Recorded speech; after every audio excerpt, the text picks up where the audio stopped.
Ya. Bueno, ante todo, buenas noches con todos. Este tema que voy a tocar está relacionado a lo que es mi especialidad. Mi especialidad es anestesiología y este video lo estoy compartiendo para aquellos que comparten mi especialidad para conocimiento general. El tema es intubación endotraqueal. Para comenzar, el tema de intubación endotraqueal, tenemos que conocer la anatomía de la cavidad oral, ya que en mi especialidad usamos bastantes clasificaciones las cuales evalúan la vía aérea, y una de ellas es la clasificación de Mallampati, la cual evalúa la cavidad oral. Dentro de esta cavidad oral podemos ver lo que es el paladar, como vemos acá. Podemos ver a la úvula, los pilares y la lengua. ¿Ya? Esto es importante porque esto ayuda o forma parte de la clasificación de Mallampati, que es un predictor de vía aérea difícil.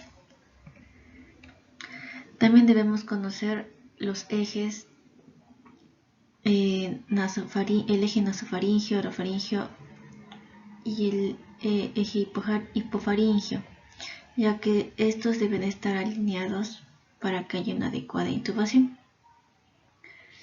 Nosotros tenemos acá la lengua y la epiglotis, y entre la lengua y la epiglotis tenemos una pequeña hendidura que se llama bayécula, y cuando nosotros colocamos el laringoscopio, este generalmente debe entrar a la bayécula y levantar la epiglotis, no ir por delante. Eso en el caso de que se use un tipo de hoja que es comúnmente usado en anestesiología, que es la hoja Macintosh. También debemos tener en cuenta y conocer lo que es la entrada laringeal, ya que esto va a ser lo primero que vamos a ver a la laringoscopía directa, ¿ya? Si nosotros visualizamos por completo toda la entrada laringea, que incluye la epiglotis, la bayécula, que es la parte posterior donde debe ir la hoja del laringoscopio, las cuerdas vocales y los cartílagos aritenoides que vemos acá, estaríamos hablando de una vía aérea que no es difícil, ¿no? En cambio, si nosotros no visualizamos por completo, ya hablaríamos de una vía aérea difícil. También debemos reconocer los cartílagos y la membrana cricotiroidea, principalmente el cartílago tiroides y el cartílago cricoides, ya que entre estos dos se encuentra la membrana cricotiroidea, y esta frecuentemente se usa para hacer bloqueos transtraqueales en caso de que se haga pacientes con intubación despierto. Para definir lo que es la intubación endotraqueal, definimos a esta como una técnica que consiste en el paso del tubo flexible provisto de un manguito a través de la boca o a través de la nariz hasta llegar a la tráquea. Esto con el propósito de mantener la vía aérea permeable en el proceso de ventilación. En cuanto a sus indicaciones, una de las principales indicaciones es el paro cardiorrespiratorio. Pacientes que van a entrar en anestesia general, necesidad de aislamiento o protección de la vía aérea, en caso de pacientes que tengan estómago lleno, traumatismos encefalocranianos con escala de globos menos de 8, insuficiencia respiratoria aguda y obstrucción de la vía aérea. Dentro de las contraindicaciones está la patología supraglótica o glótica que impida la colocación de un tubo endotraqueal, el edema laríngeo o supralaríngeo grave, o una infección bacteriana o quemadura a nivel del orificio orofaríngeo. También debemos conocer, antes de comenzar con el tema específicamente de la intubación endotraqueal, las partes del laringoscopio. Tenemos al mango, como vemos acá, la hoja del laringoscopio y la fuente de luz, y la pestaña donde se coloca la hoja del laringoscopio. Generalmente la punta del laringoscopio eleva directamente la epiglotis y la espátula es la que va a comprimir la bayécula, ¿ya? Ahora existen diferentes tipos de hojas de laringos.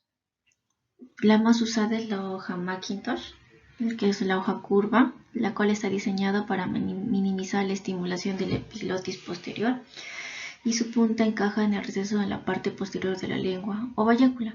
O sea, va a ir en la bayécula, no va a ir por delante del epiglotis. Y eleva el epiglotis indirectamente, ¿no?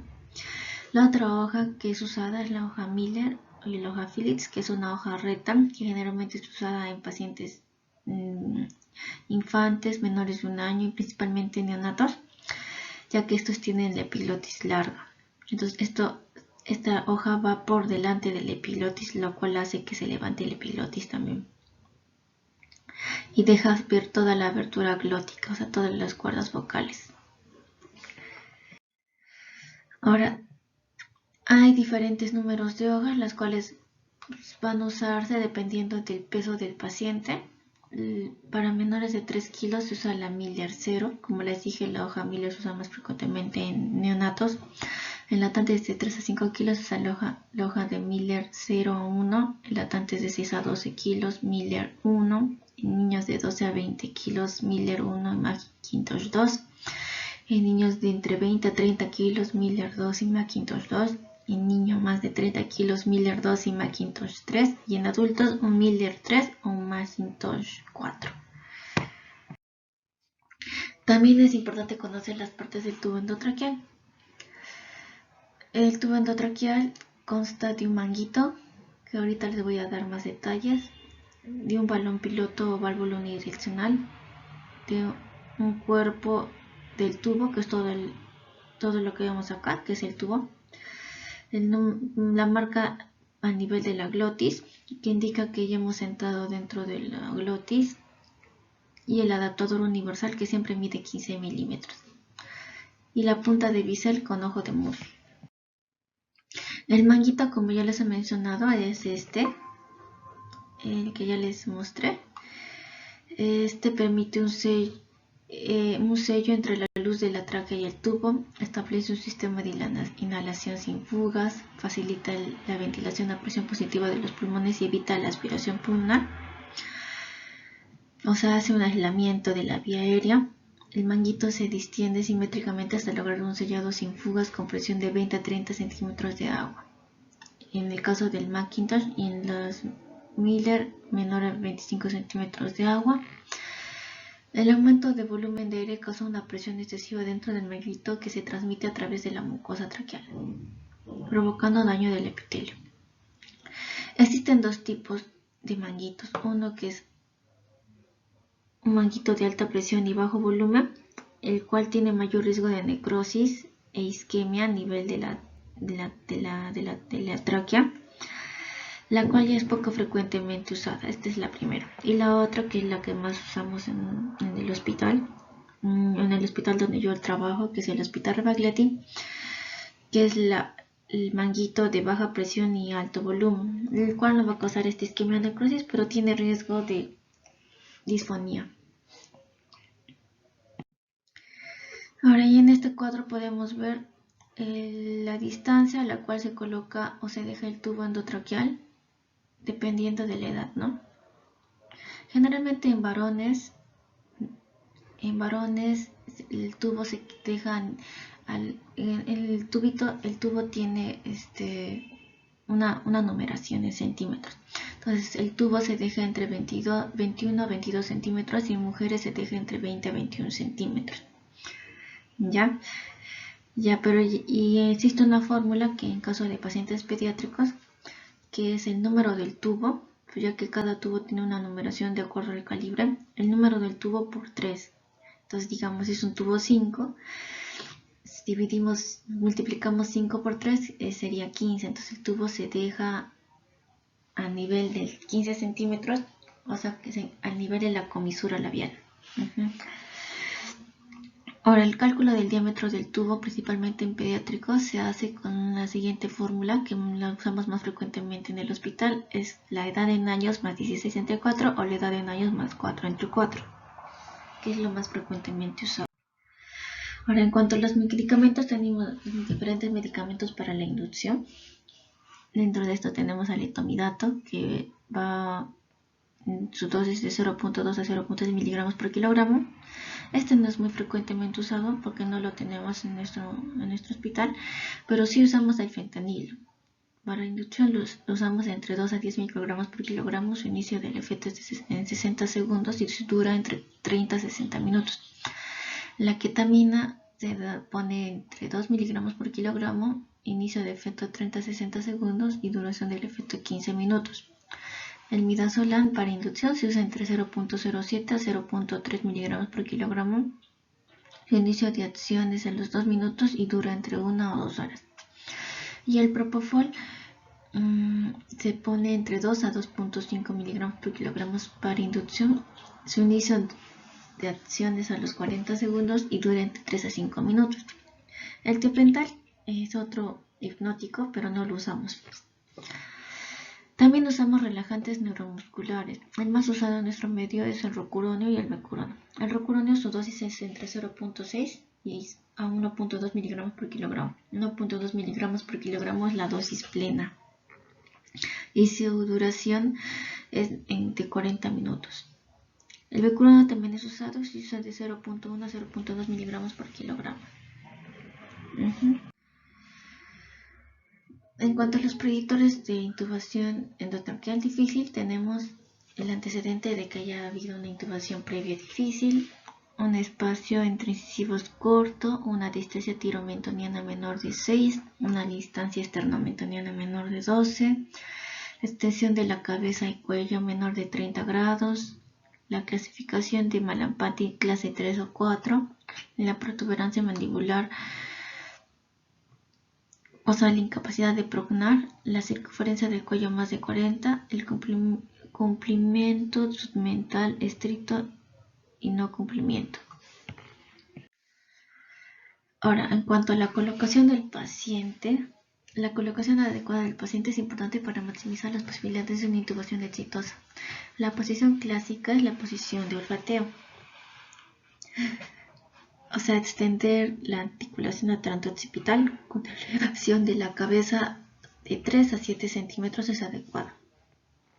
Esto es para que se alineen los ejes oral, faringio y laringio, como vemos acá, para que haya una adecuada visualización de la vía aérea. Ahora, en pacientes obesos o que tengan el cuello corto, o sea, tengan varios predictores de vía aérea difícil, lo que se recomienda es la posición en rampa, en el cual debemos alinear el meato auditivo externo y la muesca externa. Deben estar a la misma altura como ven acá. Porque si están como vemos en la primera imagen, va a ser una intubación muy difícil. La prooxigenación es algo importante que debemos hacer en un inicio y debe durar entre 3 a 5 minutos.